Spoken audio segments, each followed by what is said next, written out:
People often think of Adolf Hitler as a big figure in history, a ruler, a fighter, someone who caused great harm. But behind the speeches and the wars, there was still a man who woke up each day, ate his meals, gave orders, and went to sleep. So what did Adolf Hitler actually do all day?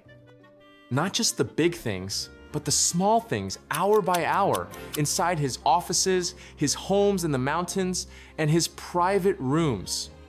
Was he thinking about power all the time? Or was his daily life more strange and far away from the real world than we might think? Unlike most world leaders, Adolf Hitler stayed up very late and slept in almost every day. He usually didn't wake up until around 11-ish the morning, because he often didn't go to sleep until 3 or 4 at night. Each morning followed a set routine. His personal assistant, Heinz Ling, would quietly enter the room without waking him right away. He would open the heavy curtains that blocked out all the sunlight and then place a small tray next to the bed with a cup of tea and a few biscuits. This was how Hitler liked to start his day: calm, quiet, and slow. Hitler did not like using alarm clocks.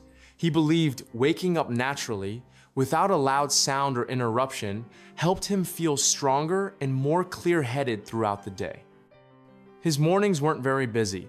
He usually took his time getting ready. He bathed, brushed his teeth, and got dressed carefully. Sometimes this whole process could take up to 45 minutes. He paid close attention to how he looked. It wasn't until afternoon that he actually started doing anything related to his job as Germany's leader. Around midday, usually sometime after lunch, Hitler would begin to hear updates about the war or what was happening in the country. These updates were given to him by his military helpers, especially during the years of World War II. But these meetings weren't always big planning sessions. Hitler didn't often sit down and make detailed battle plans or give fast decisions. Instead, he preferred to listen. He let others speak while he sat quietly, nodding or reacting, but not always saying much in return. He liked to take in information, but he didn't always act on it right away. Even though Hitler had total control over the country, he didn't handle everything himself. In fact, he gave away many smaller jobs to the people around him because he didn't enjoy dealing with paperwork or office tasks. He didn't like rules or forms, and he stayed away from the boring parts of running a government. He also didn't like using the telephone. Most messages went through a few trusted helpers, especially a man named Martin Bormann. Bormann acted like a gatekeeper. He decided which messages and people were allowed to reach Hitler. If something was too upsetting or unimportant, Bormann would often keep it away from him. Hitler also spent a lot of time reading newspapers. He was very interested in how the world saw him and what was being said in Germany and in other countries. He especially focused on the front pages, which had the biggest stories.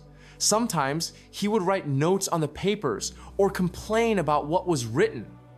Reading the news was one of the few things he did every day without fail.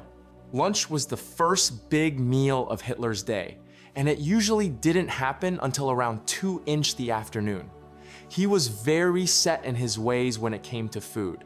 Hitler didn't eat meat at all. He believed that eating animals was both unhealthy for the body and wrong on a moral level. Because of this, his meals were very plain.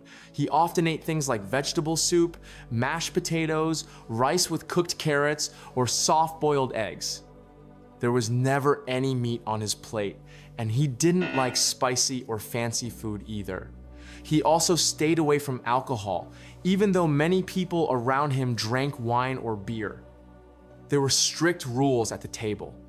No one was allowed to start eating until Hitler sat down and picked up his fork. Even if the food was getting cold, everyone waited for him. What made these meals unusual wasn't the food, it was how long they lasted. Lunch often stretched on for 2 hours or more. Not because they were enjoying a long meal, but because Hitler liked to talk a lot. Once he started speaking, he didn't stop for a long time. He would go on and on about things that interested him, like buildings, classical music, or the history of ancient Rome. The people sitting with him, his assistants, secretaries, and sometimes guests, barely said a word. They mostly sat there quietly, nodding along, even if they were bored. Nobody dared to interrupt him. In the afternoons, Hitler's daily routine stayed mostly the same, no matter where he was. Sometimes he was at the Wolfschanz, his military base hidden deep in the forests of Poland. Other times, he stayed at the Berghof, his large mountain home in the Bavarian Alps in southern Germany. Even though these places were very different, his afternoons didn't change much. He might spend some time looking at reports from his generals or watching film clips of news or battle footage. Sometimes he gave orders or listened to people bringing him information. But most of the time, Hitler preferred to be outside. He went for long walks almost every afternoon. Sometimes he walked by himself, and other times he was joined by people he trusted, like his personal staff or guests visiting Eva Braun, his longtime companion. At the Berghof, the walks were especially peaceful. He would stroll slowly along stone walkways, surrounded by fresh mountain air and beautiful views of the Alps. While walking, Hitler often gave long talks about his ideas. He might speak about topics like race, politics, or his memories from when he was a young man living in Vienna. These were not light conversations, they were often serious speeches where others just listened politely. But these walks had another hidden reason. They helped Hitler avoid things he didn't want to deal with. If a report brought bad news or made him uncomfortable, he would often set it aside and not talk about it at all. Instead of facing problems, he would distract himself. Sometimes he would look at paintings of nature or listen to music by his favorite composer, Richard Wagner, to calm down and forget whatever had upset him. Evenings were very important to Hitler. They were his time to relax and enjoy himself, and he made sure this part of the day was free from stress or bad news. In his mind, evenings were not for working, they were for entertainment. Dinner usually started around 8:30 the evening, and just like his earlier meals, the food was vegetarian. He didn't allow meat at his table and kept his diet very plain. He often ate dishes like boiled vegetables, potatoes, or noodles. The meals were quiet and formal, and no one started eating until Hitler had taken the first bite. He almost always ate with the same small group of people. At the table were his partner Eva Braun, a few trusted secretaries, and top aides like Martin Bormann, Joseph Goebbels, and Albert Speer. They knew how to act around him, never arguing, never interrupting, always agreeing. Even during meals, people chose their words very carefully. After dinner, the group would usually head to a private movie room where Hitler watched films almost every night. This was one of his favorite things to do. He loved movies and took them very seriously. Surprisingly, he enjoyed many Hollywood films, especially Disney cartoons like Snow White, as well as funny movies with Laurel and Hardy. He also liked big German films about kings, wars, or the past. Sometimes they also watched propaganda films, movies made to spread Nazi ideas. But Hitler didn't talk much about the messages in these films. What interested him more was how the film looked and sounded. He would sometimes spend a long time talking about the actors, the way the scenes were lit, or how the music was played. He watched films like a movie director, paying attention to every little detail. He wanted everything to be perfect and often gave long opinions as if he were running the film studio himself. After watching movies in the evening, Hitler didn't go to bed right away. In fact, his day was far from over. Most nights, he stayed up very late, often until 2 or 3 in the morning. During this time, he would sit with a small group of people and talk for hours. These late-night talks were not quiet conversations. They were long speeches where Hitler did almost all the talking. He would go on and on about anything that came to his mind. He talked about ancient German stories and myths, his strong belief in being a vegetarian, and how much he hated smoking. Sometimes he spoke about history, art, or his views on the future of the world. The people sitting with him, usually secretaries and close aides, didn't interrupt. They listened silently while typing out his words as quickly and carefully as they could. These late-night speeches were later collected by people close to him, like Henry Picker and Martin Bormann, and became known as Hitler's table talks. Hitler thought of himself as more than just a leader. He saw himself as a kind of wise teacher, someone whose words would be remembered in the future. He believed his ideas were important and that he was guiding the course of history through his thoughts. But in reality, these talks were not about making important decisions. By this time of night, he rarely gave any new orders or made any big plans. Instead, it was more about making sure everyone around him understood and agreed with his way of thinking. He didn't like being questioned.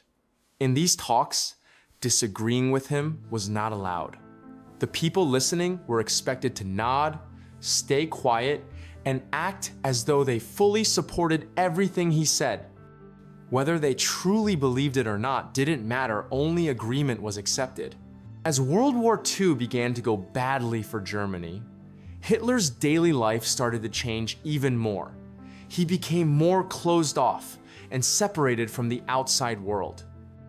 He no longer wanted to hear bad news, especially from the front lines where German soldiers were fighting and losing ground.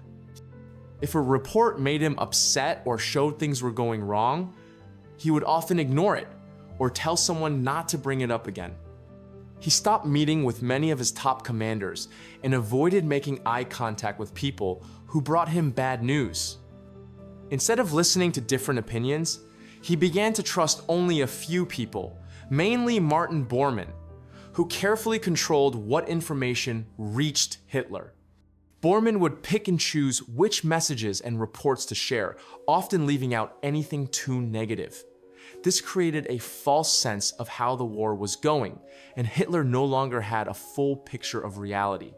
By 1944 and 1945, near the end of the war, Hitler almost never left his underground bunker in Berlin. He spent entire days and nights hidden beneath the city, even as bombs exploded above. The bunker was dark, quiet, and full of tension.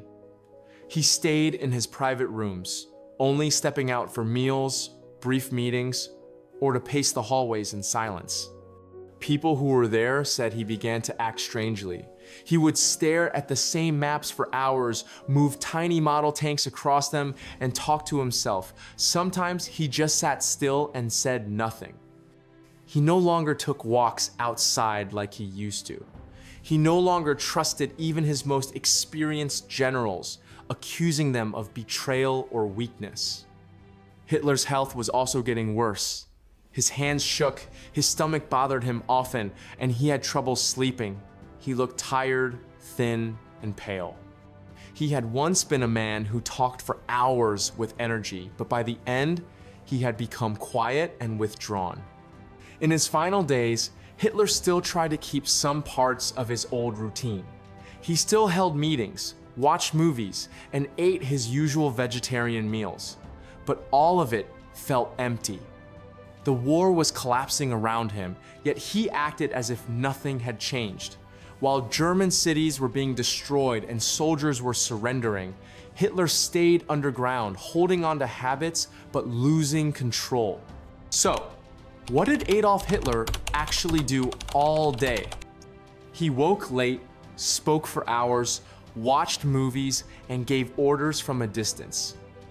He avoided bad news, trusted only a few people, and built a daily routine that kept him far from the reality outside his walls.